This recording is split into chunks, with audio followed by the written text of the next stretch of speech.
안녕하십니까. 오늘은 죄와 죄들의 차이점에 대해서 간단하게 말씀드려 보겠습니다.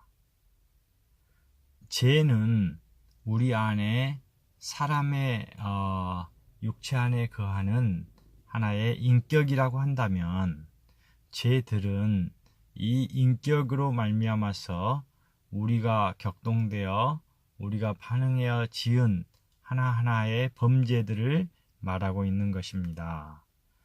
특별히 죄가 우리 안에 거하는 한 인격과 같은 존재라는 것을 말씀하고 있는 구절들이 몇 구절이 있습니다. 로마서 7장 8절입니다. 그러나 죄가 계명을 통하여 기회를 잡아 내 안에서 온갖 탐욕을 일으켰습니다. 그리고 11절이죠. 왜냐하면 죄가 계명을 통하여 기회를 잡아 나를 속였고 또 그것을 통하여 나를 죽였기 때문입니다. 로마서 7장 20절입니다. 만일 내가 원하지 않는 것을 행한다면 그것을 행하는 자는 더 이상 내가 아니라 내 안에 거하는 죄입니다. 이러한 구절들은 분명하게 죄가 어떤 행위의 문제가 아니라 우리 속에 인격으로 거하고 있는 어떤 존재의 문제라는 것을 우리에게 가르쳐주고 있는 것입니다. 그래서 로마서 8장 1절은 그러므로 이제 그리스도 예수님 안에 있는 사람들은 결코 유죄 판결을 받지 않습니다. 왜냐하면 생명의 영의 법이 그리스도 예수님 안에서 나를 죄와 죽음의 법에서 해방하였기 때문입니다. 3절도 읽어보겠습니다. 율법이 육체 때문에 연약하여 할 수 없던 것을 하나님께서 하셨습니다. 하나님은 죄와 관련하여 그분 자신의 아들을 죄와 육체 모양으로 보내시어 육체 안에서 죄에 대해 유죄 판결하셨습니다. 분명히 유죄 판결을 내리는 것은 어떤 인격체에 대해서 내리는 것입니다. 그래서 하나님은 우리 안에 거하는 죄에 대하여 그분의 아들을 죄와 육체의 모양으로 보내시어 육체 안에서 죄에 대해 유죄 판결을 하신 것입니다. 그렇기 때문에 우리 안에 있는 이 죄의 영어로 단수 C는 하나의 인격체이고 우리 안에서 살고 있는 어떤 존재라는 것을 알 수 있습니다. 이 죄를 하나님은 먼저 그 아들을 죄 모양으로 보내셔서 유죄 판결을 하셨습니다. 그리고 고린도후서 5장 21절에 하나님께서 죄를 알지도 못하신 분을 우리 대신 죄가 되게 하신 것은 우리가 그분 안에서 하나님의 의가 되도록 하시려는 것입니다. 라는 말씀을 하십니다. 이 바울은 이 그리스도를 하나님의 아들이신 예수 그리스도가 우리 대신 죄가 되었다고 말하고 있습니다. 그것은 이 죄가 유죄 판결 받음으로 십자가에서 심판받게 하기 위한 것이었습니다.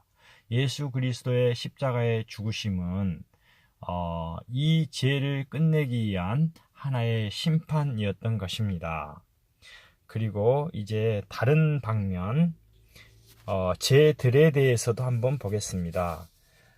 죄는 유죄 판결받고 심판받아야 마땅하지만 그 죄로 말미암아 우리는 각종 범죄들을 하게 되었습니다.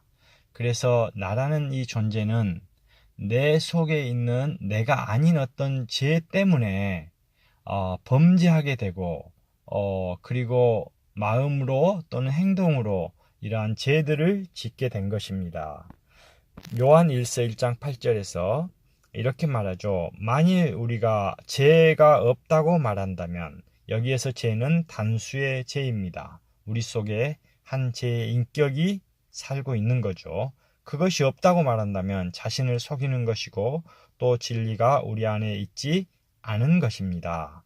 요한일서 1장 9절은 우리가 우리의 죄들을 자백하면, 여기에 죄들은 범죄 행위를 말합니다.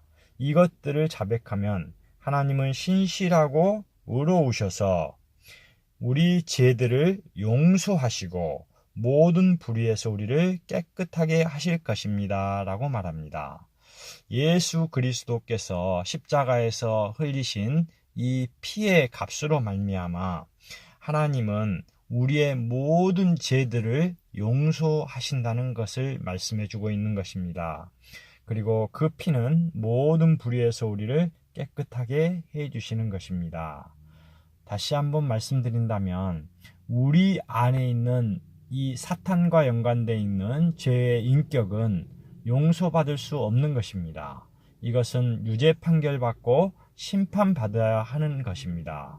그러나 우리 자신은 자신들의 행위들은 하나님 앞에 심판받지 않게 하기 위해서 하나님께서 우리를 사랑하셔서 용서하시기 위해서 그분의 아들 예수 그리스도를 십자가에 죽게 만드시고 피 흘리게 하셨던 것입니다. 하나님께서는 우리 안에 있는 죄에 대해서는 심판하시고 우리 자신들에 대해서는 죄들에 대해서는 용서하시는 분이십니다. 이것이 하나님의 사랑이시죠. 요한복음 1장 29절을 보면 이튿날 요한이 예수님께서 자기에게 오시는 것을 보고 말하였다. 보십시오. 세상 죄를 없애시는 하나님의 어린 양이십니다. 여기에 요한복음 1장 29절은 우리의 죄와 죄들을 다 총칭해서 말씀하시고 처리하신다는 그러한 의미의 말씀입니다. 그러나 세부적으로 우리가 서신서들에 갈 때 죄는 하나님께서 유죄 판결하고 심판하셨다는 것을 볼 수 있고 우리의 죄들은 하나님께서 용서하심으로 우리가 하나님의 심판에서 벗어났다는 것을 알려주고 있는 것입니다. 우리 주 예수 그리스도의 은혜가 너무나 감사하고 넘침으로 인해 주님을 찬양합니다.